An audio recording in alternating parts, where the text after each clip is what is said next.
So hi friend, जय श्रीराम सगळ्यांना. कशा आहेत सगळे? मस्त मजेतच असाल तर तुम्ही बघू शकता. आज इतका एवढा लसूण सोललेला आहे. आठवड्याचे काम. आज आहे शनिवार. उद्याच्याला काही वेळ भेटायचं नाही जास्त, बाजार वगैरे आठवड्याचा आणायचा असतं म्हणून एकदम कमीत कमी 5 ते 6 गड्डे लसूण सोलून ठेवलेला आहे. हा डब्बा पूर्ण आठवड्याचं मी दाखवते तुम्हाला काय काय कामं पेंडिंग आणि काय काय करत असते ते. तर चला, आता आज काय कामावरून लवकर आले होते पण कपडे धुतले, बाकीचे कामं केले आणि आता स्वयंपाक करत आहे. तर आज शनिवार साहेबांचा उपवास आहे. तर तुम्ही बघू शकता आज भाजी कशाची होत आहे ते. आज काय नाही, साधी सिंपल घेवड्याची भाजी बनवायची आपली. तर बघू शकताय तुम्ही इथं आता मी गॅस चालू केलेला आहे, कढई ठेवली आहे त्याच्यावरती आणि आपल्याला सिंपल साध्या पद्धतीने घेवड्याची भाजी करत आहे मी. तेलाचं प्रमाण सध्या कमी झालेलं आहे, तेल खूप कमी भाजीला वापरत आहे. तर आता इथं लसूण घेतलेला आहे छान असा बारीक चेचून आणि लसणाची फोडणी द्यायची आपल्याला मस्तपैकी. लसूण छान परतून घ्यायचंय तेलात आपल्याला. तर याच्यामध्ये आता आपल्याला टोमॅटो टाकून घ्यायचे. मसाला टाकायचे. टोमॅटो छान बारीक मॅश करून घ्यायचे.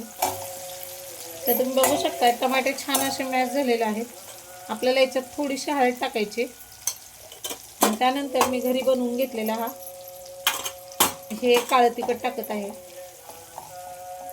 याला तेल लावून ठेवल्यामुळे याच्या अशा गाठी गाठी झालेल्या काळ्या तिखटाच्या. आता याच्यामध्ये टाकायचं आपल्याला घेवडा. हा घेवडा स्वच्छ धुवून घेतलेला आहे मी आणि मला घेवड्याची भाजी खूप आवडते. त्यानंतर चवीनुसार मीठ टाकायचं.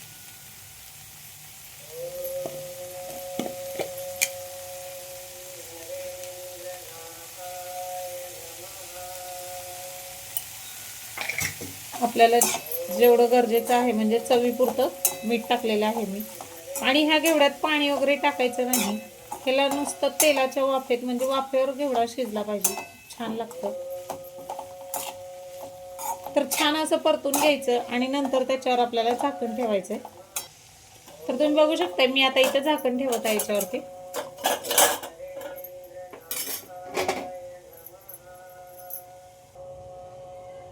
आता इथं द्यायची आपल्याला वरण फोडणी.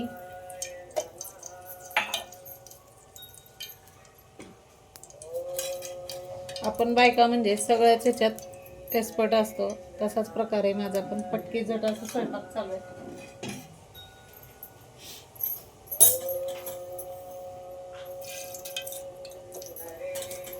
आठवड्याभराचे कपडे एवढे पडलेले होते काय सांगायचं. मुलांच्या शाळेचा युनिफॉर्म होता, त्यानंतर टॉवेल होते, बरेचसे कपडे धुतले आणि मग नंतर थोडाफार स्वयंपाक आल्यानंतर चालू केला. थोडाफार आता केला, कुकर वगैरे लावून घेतलं आणि मग आता चालू केलंय. इथं आपली घेवड्याची भाजी शिजत आहे ह्या गॅसवर आणि आता इथं वरण फोडणी दिलं की पटकन जेवायला बसायचं. आणि आज आहे साहेबांचा आपला शनिवार, त्यामुळे थोडं आज ते पण लवकर आलेत घरी. थंडीमुळे आजकाल पटकन अशी लवकर भूक लागते. आता बघू शकता इथं मी डाळीमध्ये टमाटे आपले टाकलेले होते शिजताना डाळ आणि त्याचे आता साल काढून घेतलेले आहेत टमाट्याचे. जेवढं निघतं तेवढं साल काढलं आणि जेवढं नाही निघालं ते असंच टाकून दिलं. छान असं लसूण पण परतून झालं आपला. फोडणीचा आवाज येत असेल त्यामुळे माझा आवाज कमी येत असेल. लसूण छान असं तेलात तळा गेलाय, खरपूस असं थोडासा लालसर कलरचा. आणि हे आपण डाळीतच टमाटे शिजताना कुकरमध्ये टाकले होते डब्यामध्ये जेव्हा आपण डाळ टाकतो तेव्हा. आणि आता बघू शकता याच्यामध्ये टाकत आहे मी चवीपुरतं हिंग. चवीपुरतं म्हणजे जेवढं आपल्याला वरणाला म्हणजे वास येण्यासाठी अगदी किंचित असं हिंग टाकलेलं आहे. तर आता हे टमाटे छान मॅश होऊ द्यायचे त्याच्यात. त्याच्यानंतर आपल्याला याच्यामध्ये टाकायची हळद. आता ह्याला छान तेल सुटेपर्यंत परतायचं. आता याच्यामध्ये टाकत आहे मी कोथिंबीर. कोथिंबीर थोडीशी फोडणीत छान अशी तळली गेली म्हणजे छान चव देते ती आणि छान पण लागते ती. आणि आज बनवत आहे मी मुगाच्या डाळीचं वरण, त्यामुळे आता इथं आपली डाळ पण टाकून घ्यायची आणि जेवढं पाहिजे तेवढ्या प्रमाणात पातळ घट्ट करून घ्यायची आपल्याला जेवढी गरजेची आहे. माझ्या मुगाची डाळ खूप घट्ट होती, त्यामुळे मी थोडं पाणी जास्त प्रमाणात टाकत आहे आणि पातळ डाळ खूप छान लागते. तर बघा कोथिंबीर थोडीशी तेलात तळल्यामुळं त्याला कलर कसा छान दिसतो.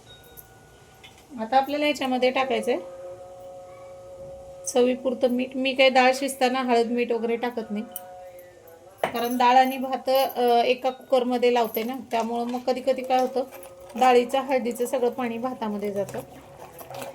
आणि आता ह्याला छान अशी घोटून घेत आहे मी.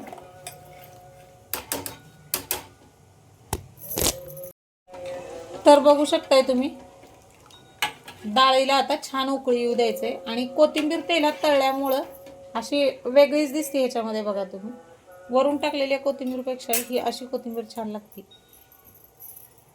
आता छान उकळी येऊ द्यायचंय डाळीला.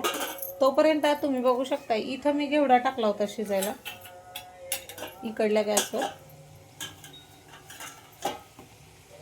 तर घेवड्याला पण बऱ्यापैकी अंगचं पाणी सुटलेलं आहे. हे बघा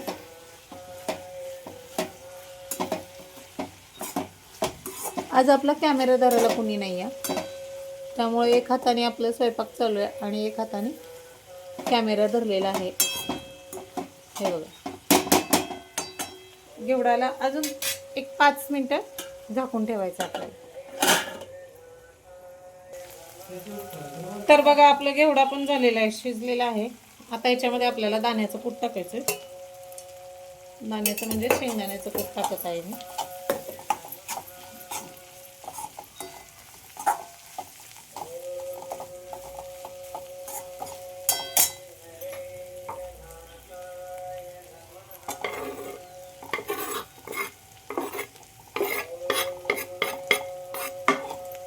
आणि त्याच्यानंतर याच्यामध्ये कोथिंबीर पण टाकलेली आहे.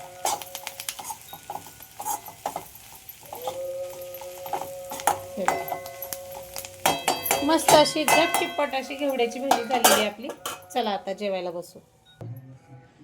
तर तुम्ही बघू शकता इथं झालेलं आहे आपल्या साहेबांचं ताट तयार करून. काय पडलं याच्यामध्ये तुपाच्या याच्यात.